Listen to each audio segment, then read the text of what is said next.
PhD syllabus के अंतर्गत संस्कृत में बाल साहित्य जो हम लोग कोर्स वर्क में 605 के अंतर्गत पढ़ाते हैं बच्चों को। तो जैसा कि मैंने पहले बताया है कि संस्कृत कथाओं में जो बाल कथाएं हैं उसमें दो भाग हैं, नीति कथा और लोक कथा, जिसमें हमने पिछले 2 क्लासेस में उसके उद्भव और विकास के बारे में और एक प्रमुख नीति कथा ग्रंथ हितोपदेश के बारे में पढ़ा है। आज जो मैं बताऊंगी वो है कि संस्कृत साहित्य में नीति कथाओं के अतिरिक्त ऐसे कौन कौन से नीति ग्रंथ हैं और उनमें किस तरह की शिक्षा बच्चों के लिए दी गई है जो उनके लिए उपयोगी होती है। तो सबसे पहले हम ये समझेंगे कि नीति कथाएं या नीति पद्य किसे कहते हैं। तो नीति शास्त्र को सभी शास्त्र में महत्वपूर्ण माना गया है और शास्त्रों को मनुष्य का कल्याण करने वाले नेत्र कहा जाता है, जो बिल्कुल सही बात है। और नीति शास्त्र जीवन जीने की कला और व्यवहारिक ज्ञान प्राप्त प्रदान करता है, बताता है। और ज्यादातर नीति परक ग्रंथ जो होते हैं वो कथा के रूप में या पद्य के रूप में होते हैं और अधिकतर गद्य पद्यात्मक प्रकृति में प्राप्त होते हैं। साथ ही साथ इन नीति कथाओं का या नीति जो पद्य हैं उनका एक ही उद्देश्य होता है, वो है सरल भाषा में सरल संस्कृत में व्यावहारिक ज्ञान प्रदान करना। नीति कथाओं को हम उपदेश प्रदान कथाएं और जंतु कथा भी कहते हैं। और इन कथाओं में पशु पक्षी भी मनुष्यों की भाषा बोलते, समझते और व्यवहार करते हैं, जिससे कि बाल मन पर इनकी अमिट छाप आ जाती है। और नीति कथाओं का उद्देश्य मनोरंजन के साथ साथ ज्ञान प्रदान करना भी होता है। जैसा कि मैंने पिछले कक्षा में भी बताया था कि वैदिक काल से हम देखते हैं कि ऋग्वेद की जो मछली और बालक की कथा है, वहीं से इसका बीज जो है एक धीरे धीरे छोटे से एक वृक्ष के रूप में, पौधे के रूप में, और फिर एक बड़े से वट विशाल वृक्ष के रूप में पल्लवित पुष्पित होता है। उसके बाद उपनिषद, पतंजलि और विभिन्न ग्रंथों में छोटी छोटी बाल कथाएं आई। मुख्य पुस्तकें नीति कथा में 2 ही हैं, हितोपदेश और पंचतंत्र, जिसके बारे में विस्तृत चर्चा हम कर चुके हैं कि इन ग्रंथों में बालोपयोगी तथ्य बहुत ही सरल सहज रूप से समझाए गए हैं और मूर्ख पुत्रों को विद्वान बनाने के उद्देश्य से की गई इन ग्रंथों की रचना सार्थक और सफल है। आज हम 3 महत्वपूर्ण नीति ग्रंथों के बारे में जानेंगे जो कथात्मक तो नहीं है, पद्यात्मक हैं और जिनमें जीवन का गूढ़ रहस्य और संदेश है, जो सभी वर्ग के लोगों के लिए उपादेय है। और बालकों के लिए मैं इसलिए उपादेय कहती हूँ कि बच्चे अगर बचपन से ही, अपने शैशव अवस्था में ही इस ज्ञान को ग्रहण करना प्रारंभ करेंगे तो धीरे धीरे उस व्यक्ति में, उस बच्चे में जब वो व्यक्ति बनेगा तो एक बहुत ही सार्थक और कूटनीतिज्ञ व्यक्तित्व उभर कर सामने आएगा। तो हम ये नीति शतक की बात करते हैं। नीति शतक में नीति से भरे, व्यवहारिक ज्ञान से भरे, लोकोपकारी तथ्य से भरे 100 श्लोक या पद्य हैं। और ये रचना है आचार्य भर्तृहरि की, जिन्होंने 100 नीति पद्यों के इस ग्रंथ का नाम दिया है नीति शतक। अब है कि इसकी विशेषता क्या है, तो हम देखेंगे कि नीति शतक कम से कम शब्दों में ज्यादा से ज्यादा ज्ञान बच्चों को और सभी आयु वर्ग के लोगों को प्रदान करती है और बहुत ही कलात्मक ढंग से इसे प्रस्तुत किया है। खाने, जैसे उदाहरण के लिए हम देख सकते हैं कि खाने की कोई ऐसी वस्तु जो इतनी स्वादिष्ट भी नहीं है, लेकिन यदि हम उसे कलात्मक ढंग से सजा करके थाली में परोसते हैं तो खाने वाला जो है उसकी दृष्टि स्वाद पर कम और सजावट पर ज्यादा जाती है और वो उसको ग्रहण भी कर लेता है, क्योंकि उसके लिए वो भोजन हमेशा शरीर के लिए अच्छा होता है। तो इसी तरह से कलात्मक ढंग से इन विचारों को भर्तृहरि ने प्रस्तुत किया है और नीति के सिद्धांतों की शिक्षा दी है। भले ही ये कथाओं के द्वारा नहीं है, विभिन्न श्लोक और सूक्तियों के द्वारा है, लेकिन फिर भी ये बालोपयोगी और सभी वर्ग के लोगों के लिए अत्यंत उपयोगी कथाएं हैं, ऐसा हम लोग कह सकते हैं। और जैसे कि मैंने कुछ पॉइंट रखे हैं इसमें कि इन नीति कथाओं का उद्देश्य बाल, युवा, वृद्ध और दैनिक जीवन में और भी जितने भी तरह के लोग होते हैं, उन सबके दैनिक जीवन को कैसे हम जिए, इस रूप में हमारा पथ प्रदर्शन ये करते हैं।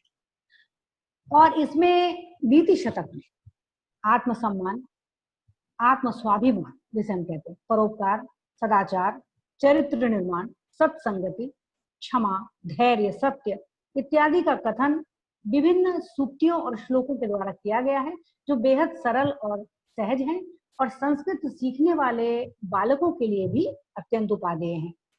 अब आप देखिए कि नैतिक सिद्धांतों की शिक्षा जो पद्यों में दी गई है, उसमें हमारे दैनंदिन का जो जीवन, हम कैसे उस जीवन में, इसमें हमारे मार्गदर्शन करते हैं। भर्तृहरि ने आत्मसम्मान को विशेष महत्व दिया है और कठिन से कठिन परिस्थिति में भी उन्होंने कहा है कि आत्म स्वाभिमान को कभी भी त्यागना नहीं चाहिए। दूसरा उनका सबसे बड़ा आदर्श है परोपकार।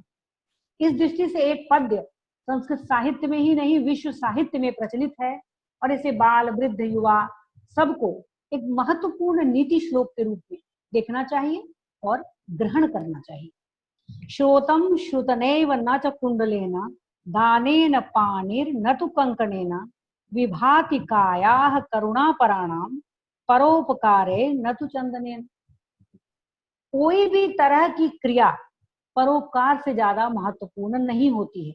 जैसे कि कान में कुंडल पहन लेना कान की सार्थकता नहीं है, बल्कि वेद के वचन को सुनना और ग्रहण करना कानों की सार्थकता है। वैसे ही अच्छे काम करना, दान देना हाथों की सार्थकता है। कंगन पहन लेने मात्र से हाथ कभी भी सार्थक नहीं होते। वैसे भी जो मनुष्य होते हैं, दयालु पुरुष होते हैं, उनका शरीर, उनका जो व्यक्तित्व है वह ऐसा चंदन लगाने के तुल्य चमकता है। किससे? परोपकार से। अब आप देखिए, परोपकार, आत्म स्वाभिमान, इस तरह की बातों को यदि बाल मन में बचपन से ही बिठाने का प्रयास किया जाए तो हम अपने देश को, अपने समाज को एक अच्छा नागरिक निसंदेह देंगे, इसमें कोई संदेह नहीं है। इसके अलावा शील, सदाचार का महत्व, ये सब भर्तृहरि ने विभिन्न श्लोकों के माध्यम से बहुत अच्छी तरह से समझाया है। तो संस्कृत नीति शास्त्र का और बच्चों के लिए उपयोगी ग्रंथों के अध्ययन करने के क्रम में भर्तृहरि का लिखा हुआ ये ग्रंथ नीति शतक अत्यंत महत्वपूर्ण है। अब आप देखिए, शील और सदाचार को केवल एक छोटे से वाक्य में कह दिया कि शीलम परम भूषणम। जो सदाचार है, जो हमारा शील है, जो हमारा चरित्र है, वही हमारा सबसे बड़ा आभूषण है। और विद्या की महत्ता, जो व्यक्ति आत्म स्वाभिमानी है, परोपकारी है, सत्संगी है और साथ ही साथ उसका चरित्र अच्छा है, और अगर वो विद्यावान है तो ऐसे ही पुरुष, ऐसे ही बच्चे भविष्य के नेता बनते हैं। ऐसे ही बच्चे विश्व के तारणहार बनते हैं। अब देखिए, विद्या की महत्ता का ये जो श्लोक है, इसको बहुत ही मैं इंपॉर्टेंट समझती हूँ, क्योंकि प्रायः सभी विद्वानों ने भर्तृहरि के इस पद्य को उदाहरण के रूप में, कई जगह सूक्ति के रूप में, कई जगह महत्वपूर्ण तथ्य के रूप में इसको लिया है। वो क्या है कि विद्या ही मनुष्य की सबसे बड़ी सुंदरता है, सुरक्षित धन है, भोग और यश सुख देने वाली और गुरु से भी महान गुरु है विद्या। विदेश में विद्या बंधु के समान है, वही सर्व प्रमुख देवता है, क्योंकि राजा भी धन से ज्यादा विद्या की पूजा करते हैं। इसलिए विद्या से हीन पशु हैं। अब ये जो नीति श्लोक है, इसमें हमारे जीवन में शिक्षा का क्या महत्व है, यह भली भांति व्यंजित हो जाता है। यही है भर्तृहरि की विशेषता, यही है संस्कृत नीति ग्रंथों की महत्वपूर्ण विशेषता। तो कहती है कि विद्या नाम नरस्य रूपम अधिकम प्रच्छन्न गुप्त धनम, विद्या भोग करी यशः सुख करी, विद्या गुरुणाम गुरु, विद्या बंधु जना विदेश गमने, विद्या परा देवता, विद्या राजसु पूजिता न तो धनम विद्या विहीनः पशु। तो ये इस तरह की चीजें बच्चों के मन में यदि बाल्यकाल से ही आरोपित की जाए तो भविष्य में एक अच्छा नागरिक इसके अध्ययन से प्रस्तुत हो सकता है। फिर आते हैं हम विदुर नीति। नीति शतक के बाद दूसरा महत्वपूर्ण ग्रंथ है विदुर नीति, जिसमें नीति कथाओं को या मैं कहूंगी कि नीति तत्व को कथाओं के माध्यम से नहीं बल्कि पद्य के माध्यम से बताया गया है। अब ये विदुर नीति क्या है? महात्मा विदुर के द्वारा लिखा गया ये ग्रंथ। विदुर कौन थे? वो महान कुशल मनीषी और महाभारत के केंद्रीय पात्रों में से एक थे। इसमें नीति सिद्धांतों का वर्णन है विदुर नीति में, और ये महाभारत के 8 अध्यायों में है। कौन कौन से अध्याय हैं? ये उद्योग पर्व के 33 से लेकर के 40वें अध्याय तक विदुर नीति कही गई है। इसमें जो अध्याय हैं उस प्रत्येक अध्याय में निचोड़ में यही आता है कि इस जीवन को भली भांति जीना, सत्कर्म करना और मनुष्यत्व की परिभाषा को सार्थक करना ही जीवन है। अब 33वें अध्याय में जहां विदुर और धृतराष्ट्र का संवाद है, वहीं 35वें अध्याय में केशिनी और सुधनवा के आपसी वार्तालाप के माध्यम से धर्म का बहुत ही सुंदर उपदेश दिया गया है कि धर्म क्या है। इसी तरह से नीति युक्त आदेश, हितोपदेश, धर्म, वर्णाश्रम धर्म इत्यादि का संक्षिप्त वर्णन है।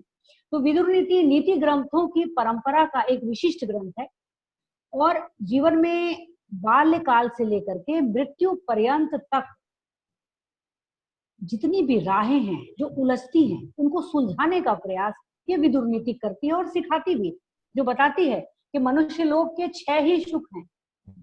क्या सुख हैं? आरोग्यम, आनिर्ण्यम विप्रवासः, सदभि मनुष्येः संप्रयोगः, स्वप्रत्यावृत्ति अभीतवर्षः, यानी आरोग्य, क्या करना? स्वस्थ रहना, ऋण किसी भी तरह का अपने सर पर ना होना, विदेशों में वास न करना और अच्छे लोगों के साथ रहना, उनकी नीतियों को सीखना, सज्जनों की संगति करना और सबसे बड़ी बात निर्भय रहना। तो जो व्यक्ति इन 6 गुणों से युक्त है, जो बच्चा इन 6 गुणों से बचपन से युक्त होगा, उसे किसी भी तरह से अपने जीवन यापन में कठिनाई नहीं आएगी। और इसके साथ ही साथ वो एक और गूढ़ रहस्य बताते हैं कि सोच विचार करके संयम के साथ, दक्षता से, सावधानी पूर्वक, धैर्य के साथ किया गया कोई भी कार्य उन्नति का मूल है। और आज हम क्या देखते हैं? आज के युग में जो बच्चे अभी भी नकारात्मक विचार की ओर जाते हैं, एक डिप्रेशन शब्द आ गया है नन्हे बच्चों में भी, इसे हटाने का प्रयास ये नीति कथाएं करती हैं, क्योंकि उसे बताया जाता है कि जब किसी भी काम को तुम धैर्य से, स्थिर होकर, संयम के साथ करोगे तो उसमें तुम्हें सफलता मिलेगी। तो इस तरह की चीजों को विदुर नीति में बताया गया है। इसके अलावा अब आप देखिए कि एक से यज्ञ, अध्ययन, दान, तप, सत्य, क्षमा, दया और अलोभ, ये जो 8 तत्व हैं, इन्हें धर्म का मार्ग बताया गया है। जो बच्चों के कच्चे घड़े जैसे, कच्चे मिट्टी के घड़े जैसे मन में आसानी से आरोपित हो जाते, तो ये विदुर नीति की विशेषता है। कहता है कि बृहस्पति के समान भी कोई मनुष्य क्यों ना हो, लेकिन अगर शास्त्र ज्ञान नहीं है उसमें और वृद्धों की वो सेवा नहीं करता। देखिए हमारी भारतीय परंपरा का ज्ञान किस तरह से प्रत्येक वर्ग को दिया जा रहा है कि ऐसा व्यक्ति जो भले ही बृहस्पति के समान तेजस्वी है, लेकिन उसके पास यदि ज्ञान नहीं है और साथ ही साथ अपने घर के वृद्धों की सेवा करने का भाव नहीं है, तो ऐसा व्यक्ति किसी भी तरह की उन्नति को प्राप्त नहीं कर सकता। तो विदुर नीति, नीति शतक, इन दोनों के अलावा तीसरा ग्रंथ है चाणक्य नीति। चाणक्य नीति इसलिए महत्वपूर्ण है कि आप देखिए कि चंद्रगुप्त मौर्य जब वो बच्चा ही था, बाल्यकाल में, और जब किशोरावस्था में आया, फिर उससे उत्तरोत्तर जब बड़ा हुआ, इन सारी अवधि में चाणक्य ने अपने उस शिष्य को इतना प्रवीण और इतना बुद्धिमान, वीर बना दिया कि ये मौर्य वंश की स्थापना हुई और वह चक्रवर्ती सम्राट बना। इतना ही नहीं, उसके पुत्र बिंदुसार तक चाणक्य ने अपनी नीतियों का प्रयोग किया। तो एक गुरु जो ज्ञान देता है बच्चे को, एक सामान्य वर्ग के बालक को, जो एक दासी मुरा का पुत्र था, उसको चक्रवर्ती सम्राट तक ले जाने में जिस तरह की नीतियों का प्रयोग चाणक्य ने किया, उस नीति का ज्ञान बच्चों को निसंदेह रूप से ज्ञानवान, बुद्धिमान, धैर्यवान और वीर बनाता है। तो चाणक्य नीति के 17 अध्याय हैं। इन 17 अध्यायों में एक एक श्लोक ऐसा है जो हम कह सकते हैं कि गागर में सागर भरने की बात, कि एक एक श्लोक में जीवन का रहस्य है। एक एक श्लोक में बच्चों के लिए और सभी वर्ग के लिए महान शिक्षा है, जो चाणक्य नीति की सबसे बड़ी विशेषता है। लेखक विष्णुगुप्त कौटिल्य चाणक्य, जो अर्थशास्त्र के भी रचयिता थे। राजनीति का महान ग्रंथ इसे कहा जाता है, लेकिन निरीक्षण कि चाणक्य नीति केवल राजनीति का ग्रंथ मात्र नहीं, बल्कि ये बच्चों के लिए अत्यंत उपयोगी दैनंदिन का जो उनका व्यवहार है उसके लिए भी। साथ ही साथ अपनी जीवन यात्रा से चाणक्य ने जीवन से जो कुछ सीखा उसको मूल सूक्तियों में बांधकर उन्होंने इतने अच्छे ढंग से रखा है उसमें, जिसमें से कुछ सूक्तियां तो जरूर हमारे शोध के छात्रों को जाननी चाहिए, जो मैं अभी बताऊंगी आपको। कि जैसे कहा कि हाँ, विनाश काले विपरीत बुद्धि, ये चाणक्य नीति का की एक सूक्ति है, विनाश काले विपरीत बुद्धि। अब बुद्धि हमारी विपरीत ना हो, इसके लिए हम क्या करें, ये प्रयास हमें करना चाहिए, तो हम हमेशा सफलता की सीढ़ियां चढ़ेंगे। दूसरा देखिए कि हम जब किसी समस्या में फंसते हैं तो कहीं ना कहीं से एक मार्ग भी उस समस्या से निकलने का होता है। तो हमें करना क्या है, धैर्य और शांति से उस मार्ग की का खोज करना है, उसकी खोज करना है, उसकी तलाश करनी है, उसका अन्वेषण करना है कि वो मार्ग है कहाँ, न कि रोके या धैर्य खो के अपने जीवन को ही समाप्ति के कगार पे पहुंचा देना है। फिर देखिए, जो बीत गया वो बात गई, ये चाणक्य नीति का एक वाक्य मात्र नहीं। ज्यादातर लोग भूतकाल में जीते, नहीं तो भविष्य में जीते। वर्तमान में जीने की परंपरा तो लोगों में जैसे लुप्त प्राय हो रही है। अगर बच्चों को बाल्यकाल से ये शिक्षा दी जाए कि वर्तमान ही जीवन है, जो बीत गया वो नहीं आने वाला, जो भविष्य है उसे हम संवार सकते हैं वर्तमान से, तो ये बहुत बड़ी शिक्षा होती है। दूसरा, मोह हटाना। कोई भी व्यक्ति अकेला ही जन्म लेता है, अकेला ही इस संसार से जाता है, क्योंकि जिसका जन्म हुआ है उसकी मृत्यु निश्चित। फिर विद्या, ऐसा कौन सा धन है जिसे कोई चुरा ही नहीं सकता, वो है विद्या। तो हम ऐसे धन का संचय क्यों करें जिसके चोरी होने का भय हमेशा हम पर हावी रहे। क्यों ना हम विद्या धन संचय करें। और ये सूक्ति हमारे शोध करने वाले बच्चों के लिए अत्यंत लाभकारी है, क्योंकि वे अपनी शिक्षा पूर्ण करके अब शोध क्षेत्र में अपना पैर रख रहे हैं, शोध क्षेत्र में आगे बढ़ने का सोच रहे हैं, तो उन्हें ये सोचना होगा कि विद्या ही एक ऐसा धन है जिसे कोई चुरा नहीं सकता। व्यक्ति जन्म से नहीं, अपने कर्म से महान होता है। जो जिस कार्य में कुशल हो उसे वही कार्य करना चाहिए। अब यहाँ देखिए, चाणक्य ने इस चीज को लिखा। होता क्या है, आज हम जब वर्तमान के परिदृश्य में इसको देखते हैं, तो अगर मान लीजिए कोई बच्चा बहुत अच्छा चित्रकार है, पर उसके माता पिता चाहते हैं कि वो डॉक्टर बने। कोई एक बच्चा ऐसा है कि जिसको इंजीनियरिंग में रुचि है, माँ बाप चाहते हैं वो चित्रकार बने। तो ऐसे में बच्चा अपना 100% नहीं दे सकता। तो ये ज्ञान भी हमें चाणक्य नीति से पता चलता है कि जिस व्यक्ति को जिस कार्य में मन लगे, तो जिसमें कुशलता प्राप्त करना चाहे, उसे अविलंब उसकी व्यवस्था कर देनी चाहिए। तो ये सारी चीजें हैं। इसके अलावा चाणक्य ने बच्चों के लिए नहीं, सभी वर्गों के लिए कहा कि जब हम संधि किसी से करते हैं या किसी के साथ मित्रता करते हैं, इस बात को बहुत ध्यान से सुनिए। यदि हम किसी के साथ संधि करते हैं या मित्रता करते हैं या एकता है हमारी उनके साथ, फिर भी सतर्क रहना हमारा धर्म है। जिस तरह से एक छोटा सा छिद्र समुद्र में एक बड़ी से बड़ी नौका को, बड़े से बड़े जहाज को डुबा सकता है, उसी तरह से हमारे चरित्र में, हमारे व्यवहार में किसी भी तरह का कोई छिद्र नहीं होना चाहिए।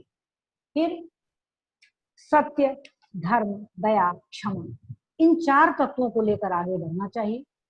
झूठ बोलने की प्रवृत्ति बालकों के मन से सदा के लिए मिटा देनी चाहिए।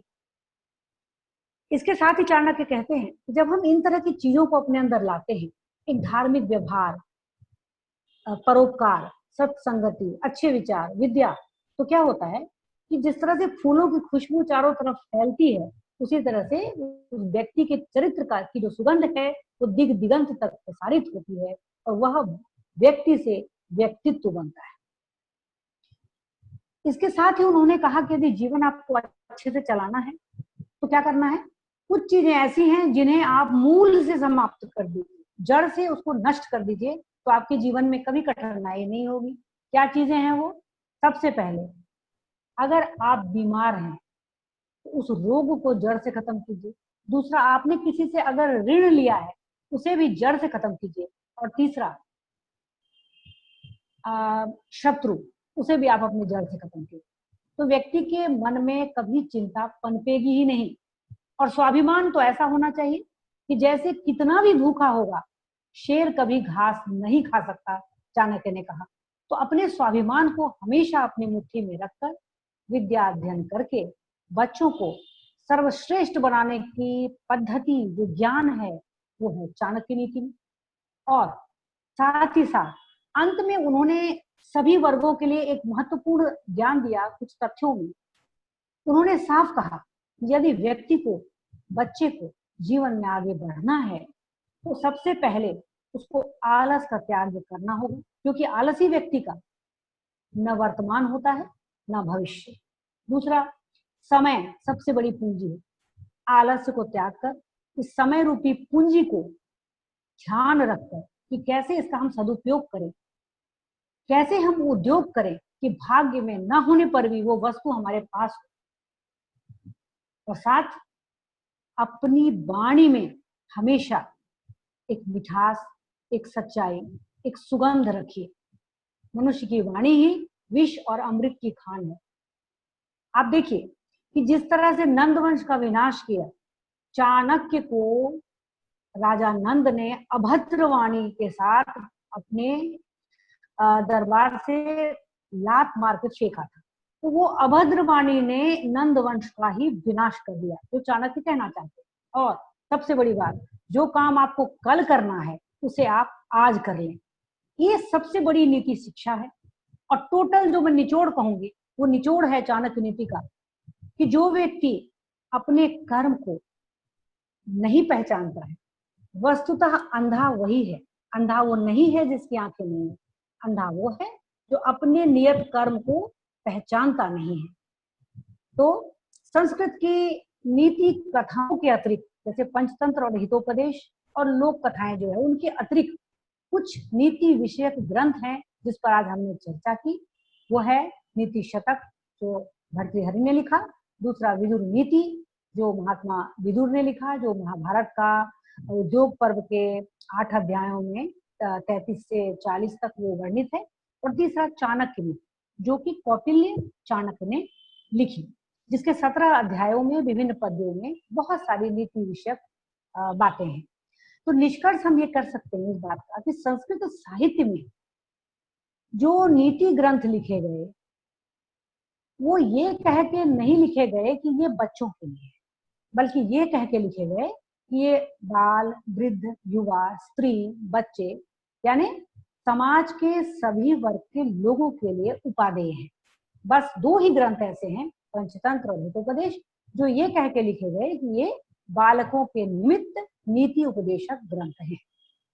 तो निष्कर्ष ये है कि संस्कृत साहित्य में नीति कथाओं के अतिरिक्त विदुर नीति, चाणक्य नीति और नीति शतक, ये 3 ऐसे ग्रंथ हैं जिनकी शिक्षा, जिनके तत्वों की शिक्षा बच्चों को अवश्य देनी चाहिए, जिनसे उनके व्यक्तित्व का निर्माण होगा और वे एक सच्चे और सही नागरिक बन सकेंगे।